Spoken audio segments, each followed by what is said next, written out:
You guys can do the rest. Yeah, I'll show you the flyers later. Yeah, we sponsored a Christmas party for a Remax office over in the Seacoast last year, and they asked us to do a whiskey bar.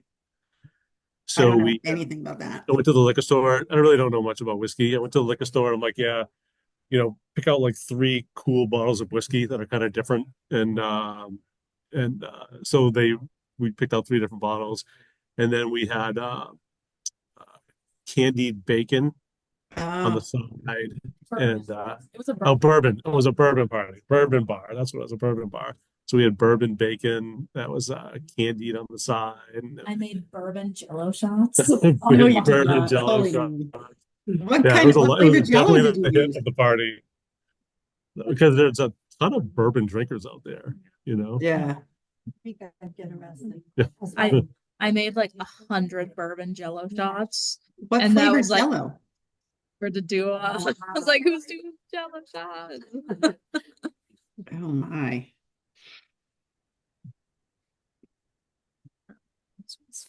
Yeah, I can turn up. All the towns have gone. I I don't don't know know if if the we're doing town it right. did, but everyone's reassessed. I already did the max. I didn't know if it was something. Yep. But next time. Really Yeah. very bad. Wow. I can't. Yeah. Okay. All right. Well, I think we should start. It's 2:00, 2:01, and we've got oh, there you go. Hi, Linda. All right. No. Linda actually just got here. She took the last seat. There's a full house here. Full house here in Nashua. So thank you all on the Zoom call as well, since you couldn't make it here in the office. It's good. We don't have any more chairs. But we're here to talk about what happens if appraisal does come in low. And this will also apply to the appraisal gap contingencies, addendums, and verbiage that you write in on purchases and sales. So we try and talk about this to all our buyers right up front. So when they go back to you and they're writing up an offer, they'll have already heard it, the appraisal gap contingency, as well as what should happen if the appraisal comes in low. Because we get that question a lot asked. Hey, what happens if the appraisal comes in low, or the opposite? What happens if it appraises higher? Can I take a higher loan amount? What can I do? And so just so you know, if the appraisal does come in higher, we have to use the lower of the appraisal or the sales price. So whichever comes in lower, we run the numbers off of that, right? So it makes sense. We want to appraise at the sales price or higher. And if it comes in higher, we can't add more money to the loan amount because of a higher appraisal. But it's good for the borrowers to keep in mind for down the road if they get a really good appraisal. 6 months down the road, if they're looking to refinance, if they have MI, or if the rates drop a little bit, maybe they're putting 10% down, they might be able to drop MI at the same time in addition to a lower interest rate. So that's some other reasons to refinance down the road. But for low appraisals,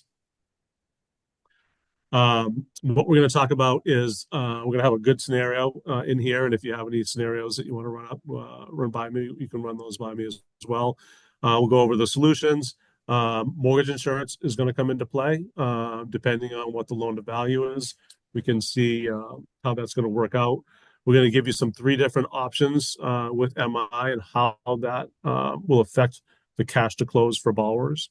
And then we'll take some questions down the road. So the scenario, Jasmine and John, J&J, they're in a hot market like today, and they're bidding on a house for $380,000, and they need to overbid to get the property, so they offer $400,000. They want to put 20% down to avoid mortgage insurance, and they get the property. So they buy the property. Unfortunately, the appraisal comes in at 380, what the listing price was. So they have 20% down plus closing costs, but they really don't have any more money. So the difference here is $20,000. So normally, does anyone want to say like what normally they would give them options? What they would be for options there? Appraisal comes in low. Reduce the sale price. Yeah, you could renegotiate. Yeah, you renegotiate with the seller, and seller says, no, it's a hot market, you know, Al, option. What would you tell your buyer there?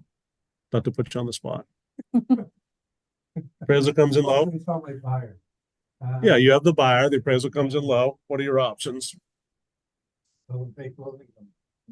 Can you repeat that for Julie and Jen? Yep. So Al just mentioned, the seller could possibly pay some closing costs, maybe to bridge that gap to help them out. Uh, so that's potentially an option. Negotiate with the seller is an option. Or in this case, they need 80% of the difference between the appraised value and the purchase price, plus approximately 16,000. So if the appraisal came in $20,000 less, the next slide, then they can always just come up with the extra $20,000, right? We all know that. So whatever the appraisal come in lower at, they can come up with the extra 20,000, and then everything would be the same. So by accepting the higher loan to value, and using private mortgage insurance now, J&J, John and Jasmine, Olivia, Yeah. So can effectively use mortgage insurance because they're not going to have the 20% down. And I don't know what happened. you click. I'm sure it's my fault. It is. Keep I going. don't Keep think I going. touched anything, Not me, except responsibility. right? Just keep going. So when the appraisal comes in lower and we don't want them to spend any more cash because they don't have it, then instead of a loan to value of 20%, the loan to value is going to be 84%. So we're going to keep their loan amount the same. I'm going to go to the next scenario here. I'm going to delete that. So the options are to keep their loan amount the same. So their cash out of their pocket is going to be the same. Scenario one on the left-hand side is their original amount, 400,000. 20% down is a loan amount of 320. Their total principal and interest payment is 2,023. Okay. Appraisal comes in at 380. They still want to come in with 80,000, which was their down payment. Okay. Now that's going to cover their new down payment plus the $60,000 plus their $20,000 that the appraisal came in lower. Okay. But by using the one-time premium for mortgage insurance, so we've all heard of the monthly mortgage insurance. This is a one-time premium. And I can tell you right now, mortgage insurance is super, super competitive with each other. There's a lot of realtors out there. There's a lot of loan officers out there. There's a ton of mortgage insurance companies all vying for the business as well. So in this scenario, the one-time premium for a loan to value between just over 80 to 85% is only $1,152. So they can take that $1,152. They can keep their loan amount the same, pay $1,152, and not have to come in with that extra $16,000. Okay. So that's the one-time premium finance. So that's option number one. Oops. Right. So, sorry, just to go back to that first slide. In that scenario, they can pay the $1,152 at the closing as an additional amount, and that's the only amount that would cost. That's that scenario, paid at the closing in pink. That single premium financed, all right? So instead of having that extra money coming out of their pocket, they can finance it. Their total payment now goes from 2023 to 2030. It increases their payment by $7 a month. So the seller's not willing to negotiate. This is another great option. $7 a month. They can still buy that property, not coming up with any extra cash to close. Yeah.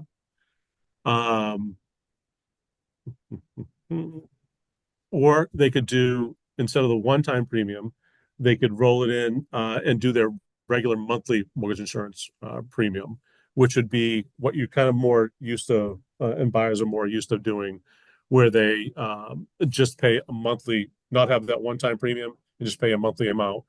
In this scenario, it's going to increase your payment to $2,052. So there's really no reason to do that, right? You'd go with that one-time premium. But that is an option, and buyers really kind of understand that first. So sometimes we even start with that. And then we jump to that one-time premium and say, hey, you can do this or do this. If now, one reason you might do this would be you might get actually, I was gonna say you can get a good appraisal and maybe drop mortgage insurance down the road, but in this scenario, we don't have a good appraisal. So you wouldn't do it there. But if for some reason you think you could drop mortgage insurance down the road, let's say you're going to put a lot of sweat equity into it and you're going to build your own garage, pay cash for it, and then you'll be done in 6 months, 10 months, and then you might want to just apply to drop mortgage insurance down the road. You could do it in that scenario. In that scenario, you would take this option, pay an extra, a little bit extra per month for 6 or 8 or 10 months, and then drop mortgage insurance, as opposed to that one-time premium. Any questions so far? What are you doing? So we'll also, in this same scenario, think about the appraisal contingency gap verbiage on your purchase and sales before you even make an offer. So you can use the same concept when you're talking to a buyer and say, hey, if you want to have a appraisal contingency in there of maybe $40,000, it might only cost you, $1,152. And we can put, even though you don't have that extra money, you're not going to need it because we could use the one-time premium, put that on the contract, and that's the only extra cost that you're going to have for that property. So you can make that offer look a lot stronger. So here they can save $16,000 in upfront costs by either paying a single premium of $1,152, financing it into their loan amount, or using the monthly mortgage insurance, which would increase their monthly payment by $29 a month. And their payment, in any of those scenarios will either stay the same or increase at a max of $2,052. So that's the range you're looking at. So some key takeaways here. If you kind of understand the basics and you can talk to your borrower about that up front, we also talk to them up front about that. So they kind of already understand what will happen should the appraisal come in low, or should they want to put that appraisal gap contingency on the offer. They'll know exactly what the costs are up front.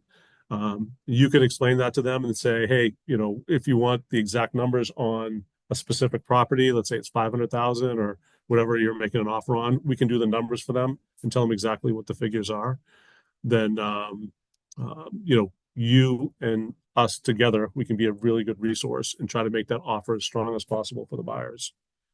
David. Yeah. Jen Hoey was just asking, do most lenders have this discussion? This is the first time she's heard about these options. So that's a good question, because every time I do this, no one's heard about it.